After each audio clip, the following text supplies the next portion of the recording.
Howdy guys, Nintendo Capri Sun here, and this is the nude race on Fantasy Online. Someone did an abrupt start. I forgot to cast the gotta go buff on myself at the beginning here, but but I do catch up to them eventually. And so, for those who don't know what I'm doing here, this is not like an LP or anything. This is just me. Oh, I screwed up there too. It's probably kind of hard to tell what I'm doing here, but this is just I promised the people at Fantasy Online I would record this for them, so it's not going to make much sense to the rest of you, but yeah, but this is just something I told them I'd record, the nude race, so there it is. Oh man, look at these people, they're crazy. The guy in the lead is actually, his name is 7777, and right on his tail is Scott421. I didn't get a chance to really, hover over the characters, because when you hover over a character, you can see what their name is. That was just recently added to the game, earlier this week. And it's been a terrific feature, too, so you don't have to actually click on them.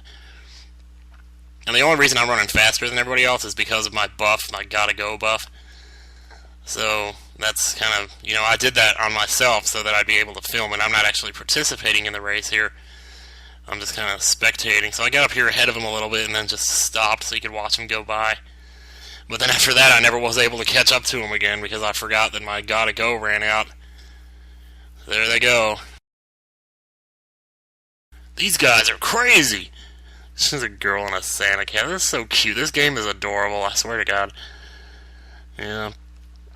You can see my gotta go in the top left corner is about to run out. It's at 30 seconds. And for some reason, I just lost track and I wasn't paying attention and didn't even realize it had run out. And so I was sitting here trying to catch up with everybody else. And there it is. No, not right there. At some point it just runs out. But eventually, well, you can see I got a few good shots here, so it's really kind of... This is what a nude race is like. I mean, it's not entirely nude. Everyone was allowed to wear one piece of armor / whatever, to represent themselves. But I hate to say it, but I really screwed up at the end here. I don't know what... Yeah, I went back to recast the buff, I think. What was I doing there? I don't know, I'm actually post-commentating this. I'm not commentating as I'm recording like I would normally do. And eventually I finally figure out that my buff is gone, so I go to recast it. You can see some stuff going on here, though. This is pretty much the last good shot of the race I got, because after this... Yeah, and you can only cast a buff when you're standing still, so I had to stop to do it. And by the time I got to this point, I realized we were getting pretty close to the finish line, because this is the entrance to the general area of Mirabella. And the race is actually to the town of Mirabella. So, and I kind of underestimated how much space there was. So right here I went to go to warp to Mirabella town so I could get to the finish line and see who finished first. Because there was two judges, me and Larsja, I guess that's how you say it. So, and then I got confused because I had to go into my skill book, because normally I'd set him down in my little queue down at the bottom.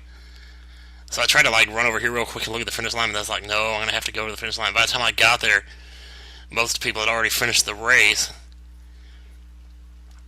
And so it was just a complete hack job, seriously. I just completely botched it, because I was supposed to be one of the judges to tell who finished the race, and I didn't even actually see. So then I started typing and trying to explain myself, but I didn't find it hard to believe that 7777 won, because he was in the lead last I saw, so it's not surprising that he won. Besides, he's really good at the game anyway. He's one of, the masters. He's level 77, too. I don't know if that's on purpose or not, but...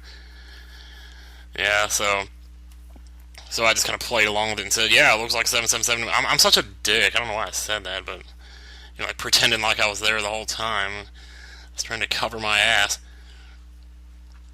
But now I'm confessing it to you, I wasn't there. But I trust Lars's judgment. Probably more than my own, anyway. Besides, it didn't seem like anybody was really contesting it. It seemed like most people were in general agreement here that 7777 won the race, so... I wonder if he got that name from Final Fantasy VII. That thing you do where you get the 7777 HP and then you start doing 7777 damage like crazy. It's just crazy, man. So pretty much the rest of this video is just us hanging out. So I'm going to actually jump ahead to the point where I started recording again, which was during a cat fight, which I'm not kidding either. It's literally a cat fight. So I will see you there. Hang on. Okay, guys, so what you were witnessing here is some random other thing from the game I decided to record. Every now and then this will happen. Boy, where do I even begin?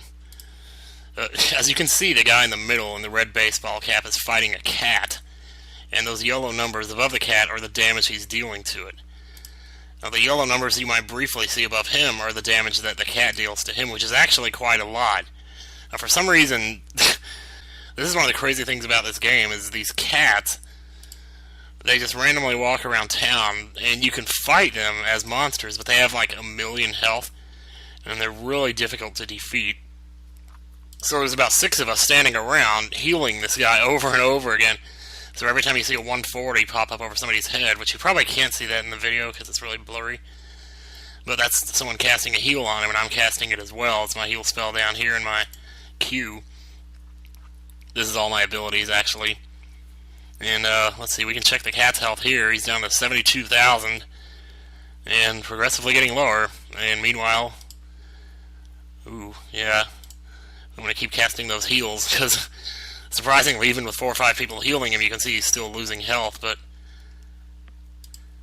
here it comes. This will be the end of the cat. I don't know if Unique Blast is going to get here in time. Oh, there he is. Yeah, it's a friend I made on here. And normally what you do in this fight is kind of run around to try to distract the monster, because sometimes you can get in more hits than they can if you do that. But, yeah, it seems like he's going to be okay. 22,000. You can imagine what a chore it is to take out 980,000 HP. But here it is. We're about to do it. He's about to get him. This is Rodwell. So congrats to Rodwell on your first solo cat. I had my first solo cat a few days ago. I had about 3 people healing me. And I was trying to heal myself too, but there it is. The cat has gone. Oh, I hope you got it. Yes. I got it. I got it on video. I got it on video. The cool thing about this game is you can actually buff other people, which can be good and bad at the same time, because sometimes you get people just go around begging for buffs all the time. Yeah, I'll show you around a little bit here. You can kind of, you click somewhere and it actually walks to that spot. It'll stop. Click over here to walk to that spot and stop. And, oh, Billy Corn, you're here too, you crazy maniac. Here, have some elite skills, rank 6. These are all my buffs. Like I said, it's elite skills. There's different ranks of each skill. And different skills do different things. Like this one, it costs 320 energy. It'll give you an extra 5% chance of a critical hit, plus a bonus 30% to attack power. Throat, if you don't stop doing that, I swear to God. So, but this is kind of how it works. You walk around like this. If you want to fight a monster, you just double-click him and you start doing damage. They can do damage to you as well, so you got a hit off on me. We just had the nude race, and I totally messed up the end of that recording, but, I'll show you around some other areas. Let me actually get my skill list out here. This is all my skills here. So you got all thick skin. This raises your armor. And intelligence. Most of these are like random instant attacks you can use at the expense of your energy, which is up here. This is Forgotten Underground, also known as FUU. Yes, that's what we actually call it too. Monsters down here are a little tougher. These in particular have really good drops, because you can just pick them up. Like, let me see if I can show a monster dropping something. See what we got here. He's like, where did I go? Yeah, that's the whisper feature. It's probably really hard to read that, but maybe if I was recording this in full screen it would look better, but actually that's not a bad idea. We could do that. So then I can take like the stuff that they just dropped and bring it up to the store and sell it by holding shift and pressing and clicking it. See, so sell price 1,000, so I get 1,000 coins for that thing he just dropped. So that to me is one of the easiest ways to grind. There's other monsters that drop better stuff, or stuff that stacks, so you can carry like 2 of it in one box. Like, let me see if I can find an example of that. Oh, nothing here.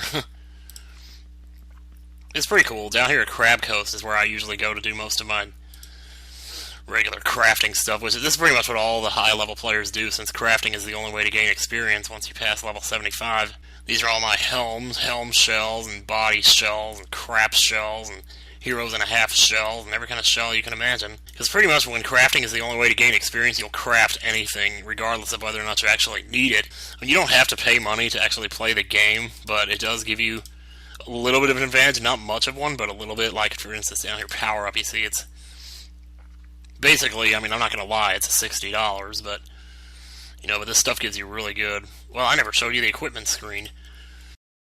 I pretty much have the best stuff you can get, like right here. My equipment's all, what I'm trying to do is mostly build agility, so I got all the stuff equipped that raises your agility, like Ancient Dragon stuff. This one's still Ancient Templar, which raises strength, but it's better protection, and, well, I just haven't gotten around to buying the Ancient Dragon body yet, because I was actually all strength for a while, and I changed my mind, decided to go back to ranged, so you can get more critical hits. My critical hit percentage is 39. Dodge percentage is 68. I mean, that's really good. Swiss Army knife is like probably the best item in the game. It's plus 30 to everything. What else can I show? I can kind of show you a little bit about like mining, which is you get into caves like this where you can't see and you have to use a buff. So this is where some of these other abilities come into play. Like you have this one here is light, so you can light yourself up and see better. And then this one's got to go, which makes me run faster. And all your buffs will appear right below your thing, but they also only last a limited time, so you have to keep that in mind as well. So the best way to mine is just to go around the caves like this and find a vein which looks like this. Then you got to pull out your standard pickaxe, which I carry this with me all the time just in case I need it. And then just attack it like it was a monster, and you can mine it for iron or whatever. Like iron vein here. There's silver veins, gold veins, unobtainium veins. I didn't show you the Forgotten Wasteland yet. I haven't shown you half of the places in this game, though. I mean, you haven't even seen half of it. Like this here, does this not remind you of the desert in A Link to the Past a little bit? It's really cool. And this is where the gold veins show up, but the chances of them actually being there, you never know. Because the thing is, if there's other players playing the game, they can come in and mine the stuff, and the vein won't respawn for a while, so you might be stuck with nothing to mine. And that can happen from time to time, but we got the gold veins here. They usually are here, but the unobtainium veins lately are harder to find, so you can see these veins have more HP because you're only attacking them for one at a time. Sometimes they don't drop anything at all, so you just gotta go mine another one. But I'm not gonna do that. I'm just gonna keep going here, see if I can find us an unobtainium vein. So the gold veins have 40 HP, so it'll take a while to mine those out, which it makes sense that they would, because gold is more valuable, so it's harder to get, so it takes more time to mine it out. There's another gold vein there, and there's one right there too. And you talk to this guy over here, he takes you to the Forgotten Underground, or just the FU, which, yes, that's what we call it. And no, there's supposed to be an unobtainium vein right there, but somebody's already gotten it, so I'm not surprised. Those are really hard to find. Now, you can also, like, jump servers if you refresh the page. That thing that keeps following me around, that's actually my pet. It's a pet wyvern, which is actually one of the boosts you get here, but sometimes when the time runs out on that boost, the pet stays around. And I don't know if that's like a bug. This guy's been following me for like 2 days, even though I haven't used him. So yeah, you basically get to run around here and just, you know, it doesn't look like there's a lot of monsters. I'm not taking you where there are monsters because I have no use in fighting them, so, but they are there. Sometimes you just have to go a ways to get it. Yeah, here we go. Here's some alien crabs. These have pretty good drops, actually, but and they're pretty easy to kill, too. I should probably try boosting myself so I can get more critical hits. That'd be easier for you to see what damage I'm doing, because I know you can't see those little ass numbers. Like that last video I did on this, it turned out okay, but like you couldn't hardly read these numbers down here, so I'm sure you can't read these up here either. Yeah, see, there we go. That's more like it. And that's basically what grinding is like. It's pretty fun, actually, surprisingly. And as you see, you can keep your backpack. You can leave this open if you want to see what you have at all times, or you can just turn it off and go on. There's an unobtainium vein right there, but I'm just going to actually pass on it. Now, occasionally you'll run across a boss, which this is one of them right here. It's called Gamer's Left Hand. The person who actually runs the game, who owns the game, he's called Gamer, so. And this is, I guess, a boss based on him. It's pretty funny. Why the heck does an alien have a crab following it? I have no idea, dude. As you can see, this guy's got a lot of HP, 22,000, so you could be sitting here for a while fighting this guy. He might kick your ass. He probably will, actually, the first time you try. Until you get, like, insanely strong like me, but as you can see, he drops a lot of coins. So, and this is your chat window here. It keeps track of all the stuff. I haven't really shown the rest of this. Over here's the leaderboards, the top guilds. I'm in Vivictus. I'm not sure how you say that. And we were actually the first guild to hit level 300. But the thing is, your guild level is based on how much money you donate to the guild. But if you leave the guild, you get back all the money that you donated to them. So sometimes what people do is leave the guild, get their money back, and then rejoin, and then just donate a part of what they originally had donated. So, and that's how we ended up dropping levels, because the leader of our guild said it was okay for people to do that. These are the top players listed by level. As you can see, I'm right here, level 85. This down here is like your rest meter, and it'll show you, how much. Oh wow, I didn't even know you could do that. Huh. Yeah, but geez, I wish I had known that before. Gee, that would have been really useful. Sheesh. Yeah, basically what this is the more you fight monsters, the more your rest goes down until you get down to it starts at 100%.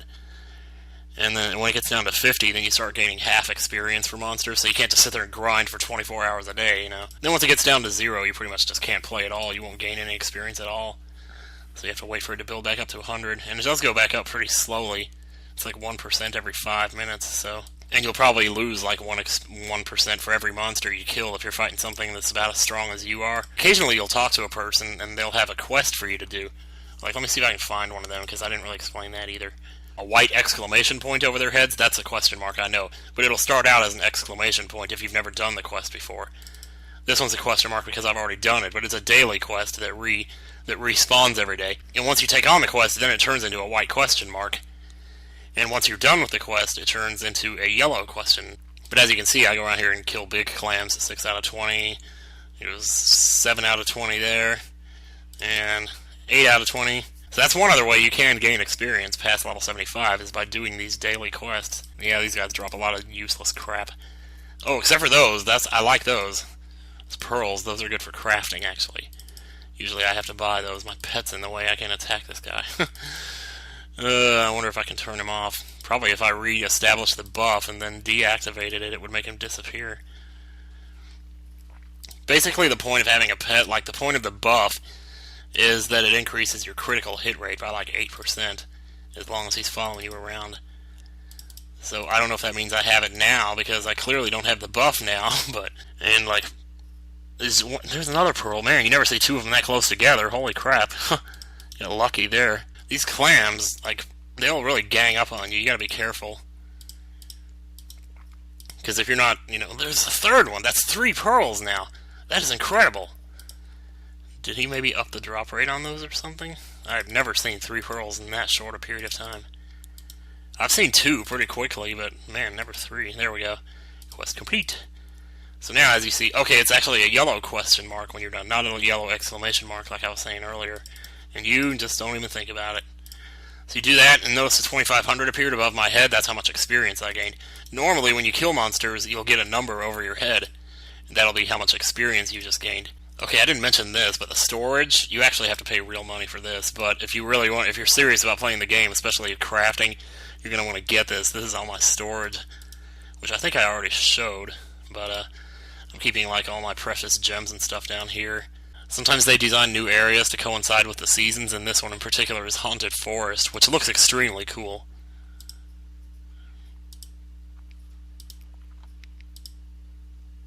These are actually crabs with ghost sheets over them. That's what a crab normally looks like down there, but... So these are crabs with ghost sheets over them. It's so funny. Some of the designs for the enemies in this game are just crazy. And the text boxes for like the quests that you take on, those can be really funny too. The market is actually a huge part of the game, because you can look up pretty much any piece of armor here, body, for the body, the legs, and just search and see what there is. Well, get this out of the search field. It starts with pants for 100, somebody selling rusty leg armor for 100, clam leg armor for 250. As you go up higher and higher, you start to see better stuff, dark alien tail, 2000, whatever. But typically, the stuff that I sell is extremely expensive because of just, actually I can see what I got for sale now. There's probably not much left. I have a magician book out for 99k and a pincer beetle staff for 299k. Okay, there's one. It's 1.5k. That's not bad. So I'll put mine up for like 1.2, I guess. 1.29999. You don't want to put it up for too much because, see, there's a listing fee. So if you put it up for all that and it doesn't sell, then you just lost 38k right there. Yeah, somebody will probably buy that. Let me see what the going rate is? 325, huh? I think I put it up for $2.99. Let's put it up for $1.99. Right now, I got so much stuff that I care more about things selling. I don't care if I have to sell them for dirt cheap. That's how I have to play. That's how you have to play when you're a crafter. You need to make room in that inventory, and if that means, taking a loss on something, I'm more than willing to do that. Okay, so anyway, guys, I think I'm going to go ahead and stop this video because I've gone on for way too long as it is, and I'm not going to have any idea what to show. So, yeah, thanks for watching, and I will see you on the flip side. Take care, y'all.